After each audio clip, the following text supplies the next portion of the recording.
Alright. Um...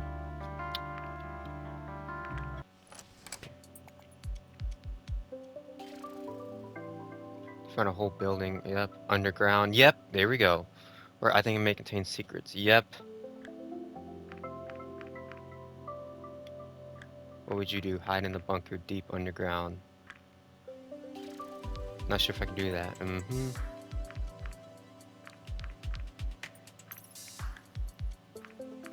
Remove your headgear. Just that? That's not very hard. I thought it might be easy. Let's see. Alright, let's go. Definitely. Wow. Alright, so you met here. What is the most... Alright.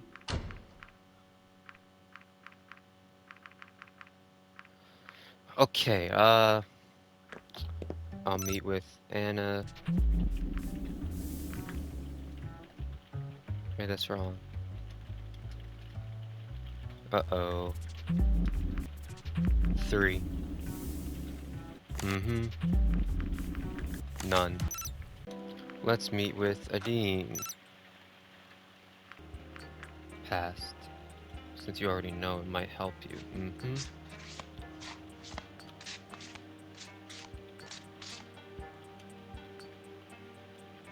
Let me see what this card means.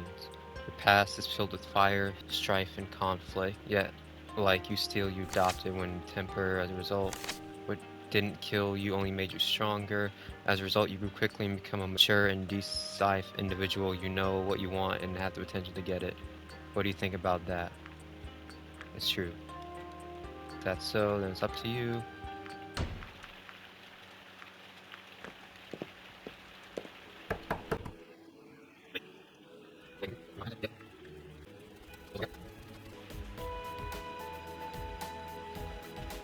Oh, whoa, whoa, whoa, whoa, whoa. You're a little late. I'm already his ex-girlfriend. Maverick? How did that go? Not how you might think. It actually went pretty well for at least a while, but in the end, we both got too absorbed in our jobs. We drifted apart. Alright. Perfect him for the work he does. I mean, we even used to solve crimes together. I'll be in the lab running tests. I guess nowadays you just chase after me. Alright, damn. Can't help you. Sure, Maverick is convinced that I'm the accomplice of a crime. Yep.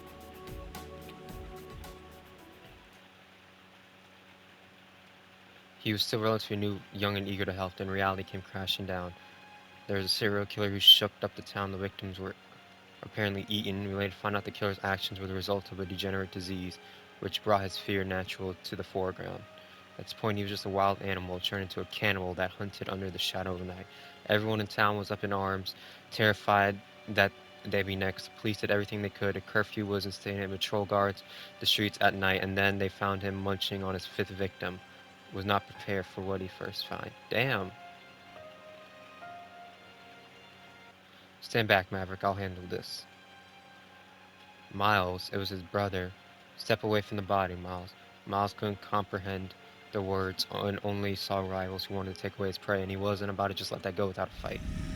Miles raised his head from his kill, blood dripping from his maw. The officer's breaths were smothered by the deadliest slurs of the night. Fangs bared, the fell dragon snarled and stood strong in front of his meal, prepared to protect it from the two who intruded upon his territory. Whatever this is, Miles, it's over. Don't make it worse now.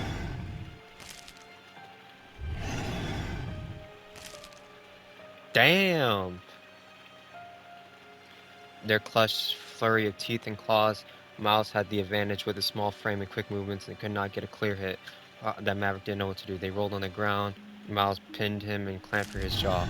Claws were the only thing preventing Miles from biting down, and they were slipping, slick with blood and fatigue, pushed him off. For a brief moment, Bryce thought he met his end. With the jaw suddenly relaxing, he was able to dislodge them. When he looked up, he saw the Maverick.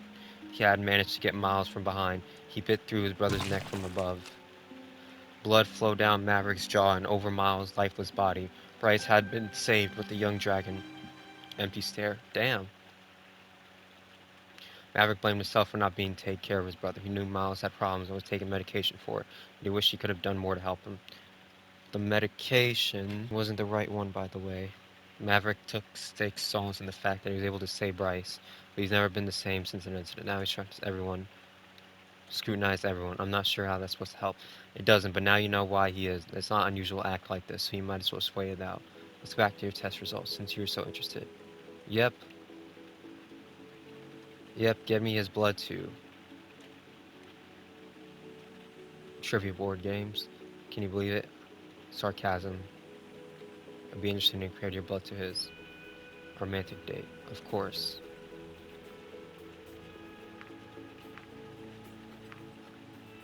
I prefer somewhere inside. Bet you never had a date in the alley before. I haven't. Not sure if I ever want to. What sense of adventure? Oh, hang on, there it is. Yes, I can feel the adventure kicking in. Getting kind of hungry. Figure we'd be having a meal on our date. What? Can't you go a few hours without having to stuff your face? I could offer you a handful of dirt, if that's to your taste, Santeoro. I already have my own dirt. Oh really? What kind of dirt would that be? Only the finest dirt from Tattoo Park.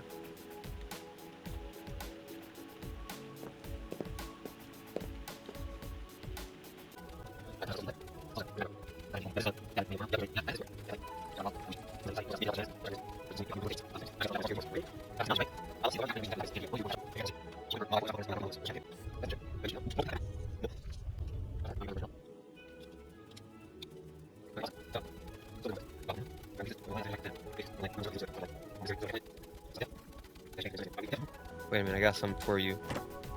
What is it? Is it a present? Here you go, your test results, black or white. But did you really need to spend all that extra time getting this done today? Just wanted to get it over with when I had the chance. You start thinking about not working on late. Yep. Feeling myself. But working too much might be one. Today was kind of fun, so maybe I should make the effort to get out every once in a while. Yep. Now that our day is officially over, we should talk about you and the end of the deal, of course. There's an opening soon where I can fit you in. See, well, I know I haven't exactly been up, but I got the message that he's a confirmed serial killer. Namely, the DNA and blood we found in these murders now linked together, and him. First up in the victim colleagues, Anna. She was the one.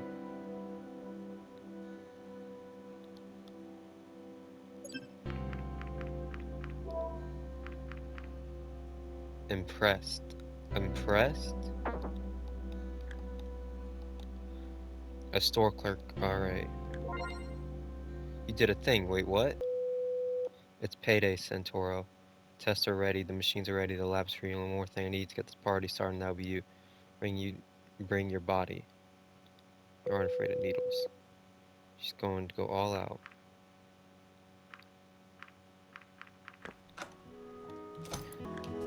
Custom names.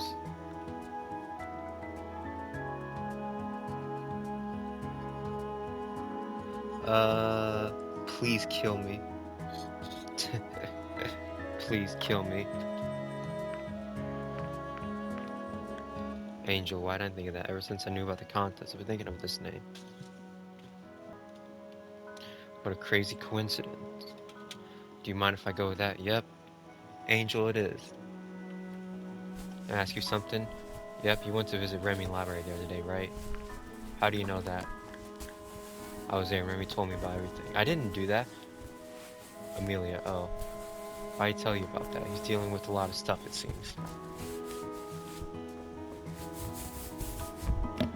If I knew too much of her, I'm not sure what he would do. What's that? She got sick often to visit her. I just want to check up on her and take her a little off the edge, considering what she was going through at work. The night she died, I was actually with her. I stayed with her until pretty late, but as hard to work, I eventually left. It was late enough, and I told her to take it easy. She told me that she was going to finish up one little thing before she got so much sleep. But only after I left did she realize that she had run out of medication and went alone to get a refill. She just told me, or I had paid more attention and noticed I could have gone it to her. None of this would have happened. It's not the worst. When she died, she was pregnant. Damn! Many plans. Damn! Doesn't know she was pregnant. He doesn't, or at least I think he does. Oh, wow, okay. They couldn't talk. They said secret. Oh, wow, dude. So, you know, that certainly wasn't Damn. I mean, he has to know. If he doesn't know, please don't tell him. I know it must be much harder for him than it was for me, but that doesn't mean I got it all unscratched. I lost my best friend. I blame myself for a long time too, I guess. I still do. How could I face him knowing that I could have averted this tragedy so easily? Aren't that different? How so? He also blames himself for not being with her. Yep, they have to keep it a secret. Wish I could help him. Yeah, what do you do after it all happened? I just felt guilty, but eventually I realized that there are those who have it much worse than myself. So I decided to take what I had experienced and turn it into something positive. That's when I started volunteering at the orphanage. Okay. Why just let tragedies be tragedies if I can do something to help? You're not wrong. I share the same sentiment. How so? I came here hoping that I could help humanity. Maybe you're not just helping humanity. Here, that should do it. How does it feel? I have a copy of the map for her. Yes, give her the map. I have something for you, really? What would that be? Ta-da, it is what if you think it's a map of the underground building, then yes. Wow, really didn't inspect it. How'd you get it? Just say I have a chance to inspect it alone, and there was no one between me and the copier to stop me. You know people could get into big trouble for this, right? Yep. Well, keep it a secret. What about, you might have heard about the water products surrounding the building. Any kind of disturbance could be fatal for any prospect explorers. I heard about that. Is it really as bad as they say? Yes, it is. I'd be careful if I were you, or at least wait until they have taken care of the water pockets, so there's no danger if you decide to pay to visit. It'll be a while until I get the chance to visit anyway. All my free time right now will go towards practicing for the competition. And,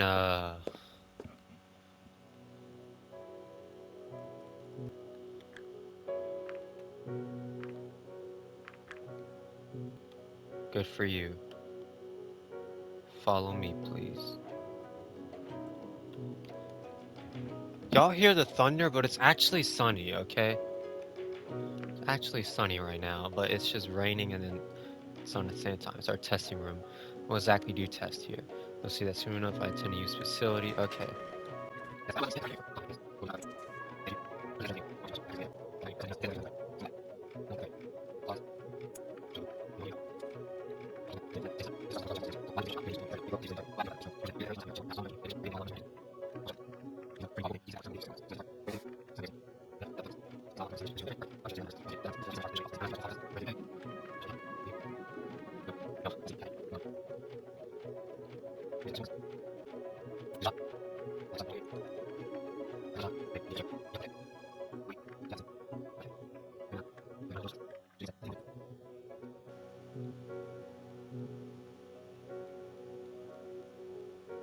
What are you talking about? You're being rude to everyone. We're done here. Get out. Now shut up and let me concentrate. Take what dish out? She got up, look at Rage. Oh, damn. I said, get the heck out of here. She grabbed my arm and roughly walked me to the door, shoving me. Damn. She fucking kicked me out? Okay. Damn. Yep. Hey, Anna. Oh, it's you. What's going on here? It's none of your business. Okay, then. You want... You can march right back and tell them they can do the test themselves. Some idiot complains they messed up my place and turn around and ask me to help. Bastards the whole... Yep, you hate me now, but I kinda need you again. Are you still doing it? Go on, tell them now. Thanks for all your help. Shut up. Not sure, but apparently police raided Anna's lab, so she wasn't in condition to accept it. Ooh. Strange, I haven't heard about this. We'll stall the Rizzy case. Yep. Take care of the remaining tasks so you don't have to. Alright. That must be her. Yep. Most of the time at the competition grounds, we'll arrive there early, do a warm-up. You don't have to wait when you can rest. See the rest of the festival if you want to. That's our question, to spend time with you. Besides, we can always see everything on the other hand. True. Could even watch the big fireworks show at the end. Yes, I've heard about that. Everyone keeps telling me how important it is for me. It's not that important, but if you have the opportunity, you really should. I'm not sure if I'm able to attend, but I'll gladly accompany you if I had the chance to. So, Today's agenda is emotional support. Next time we can take in all aspects of the festival. Perfect. Let's go then. It took a while for us to arrive at the festival, which had already begun by this point. The last of the booths that lined their way were still being up, but dragons of all shapes and sizes were all pouring in. Instead of walking directly towards the festival, we sat outside the establishment path, heading towards the stage where the competition was going to be held. God damn, bro. We arrived at the large open area in the facility, one corner of the building. A few flyers had already been gathered. Wait here. Okay. People might get the wrong idea if you show up in this registration line. They certainly stare and start asking all kinds of questions. Okay. I had waddled off of the other flyers. I surveyed my surroundings idly. Beyond the big open area, seating has been provided, and I could already see a few people waiting for the competition to start. A few had even gathered on the roof of the building to watch from there. Is that your number? She held a piece of cloth with a large number printed on it. A few straps were hanging from it. Oh, no, of course, this is Angel's number. What is it? 42069? Ah! Okay, I'm sorry. I'm one of the last to start. Are we late? No, I guess the others just arrived early. Or to have more time to get ready. I see most of them fly, some are really good. Doesn't seem like there are many newcomers here, so right now I'm the odd one out. Maybe you could use that to your advantage. Yep. More about them, you know more about them. Have a promising newcomer, that might throw them off the game. Spread dirt. Hey, he says he's better than you and all that. You can't do a 360 420 flip off the top of the building. Can't do a quick scope while falling down to the water. Not sure about that. After all, it's not choreographed. Performances would change based on what others do now. Each of us just tries to do their best. Most of them are seasoned flyers, so they already know how to deal with that kind of pressure. If anything, I'm the one who might get nervous and mess up. I do have one advantage, though. I'm still pretty young, and this is a sport with a great amount of wear and tear. Water. There comes a certain point in time where you can't just perform as well as anyone is used to. Many complicated maneuvers can only be performed by younger athletes. The older ones can make up for user experience and with better execution of easier moves. In the end, dating a newcomer like me could surprise the audience and the judges with something new and unexpected, which is exactly what I plan to do. How good do you think your chances are? With a bit of luck, I might even able to win. Local competition, yeah, fucking win. Just being here right now and performing in front of so many people is a win for me. People will know me. I'll probably get a mention somewhere in a local paper. I trained for years and my application to complete finally got accepted. Now I just have to make the most of it and I'll be happy. I still can hardly believe that I'm here. This is the moment I worked so hard for and I'll be watching you. You're making me nervous. Can you help me with this? She spread out her wing and only then I did notice that her shoulder joint was tightly bandaged. What's that for? It's just a training bandage to stabilize my shoulder after the little blunder you witnessed last time. We can't fly with these in the competition though, so I have to take it off. I opened the bandage carefully, unwrapping her wing. There you go, thanks. She spread both of her wings, beating them a few times. Couldn't help noticing that the previously bandaged wing was sagging noticeably compared to its counterpart, as if it was misaligned. She seemed to be examining her shoulder, somewhat lost in thought. When I spoke up, "Are you sure you want to do this?" "Yes, of course, why wouldn't I? I can see you're straining without the bandage." "I'm fine, really, don't worry about it." "If you're fine without the bandage, how come you're wearing it just up now? Did you need it for practice? You can practice without it, maybe you aren't ready for the competition yet." "Since when are you suddenly an expert at flying? I'm the one who's been doing this for years. My dream. Do you want me to see you in this condition and judge you based on that rather than what you're at best? I have to try, you know. What if something goes wrong, though? You don't want to be in that position. If I start making excuses now, maybe I'll never stop. I'll always be too nervous, or too injured, or didn't eat right the day before. I feel bad enough. Right now I have the chance to do this. If I don't take it, maybe I never will. I'll always just be a server and delivery girl, making minimum wage. Is this one chance really too much to ask for? No, but it doesn't have to be right now. There'll always be another year. They never seen you compete before. What the fuck? If you fly now, they'll judge you based on this performance. You only have one chance. Do not make this. You only have one chance of making your first impression, and you know it won't be your best if you fly right now. If it's not good enough, maybe they won't invite you again next year. If you fly now, they won't accept any excuses, but if you tell them you're injured, they might let you fly another time. But I don't want to wait another year. I want to do it now. I trained so much, even with this injury, and you tell me I should just let it go? No. Oh damn, I just can't help thinking about last time. If you crash like that again, there is no sand here to cushion your fall. It would be much worse. You think I don't know that? Then I'm already worrying about this more than I ever have for everything else. I just don't want to make excuses anymore. I don't want to wonder if I'll ever amount to anything more than a waitress. I want to be able to follow my dream, and I don't want to wait another year to find out. What about Mealy? If something happened to you, how do you think they would explain it to her when you suddenly stopped showing up, huh?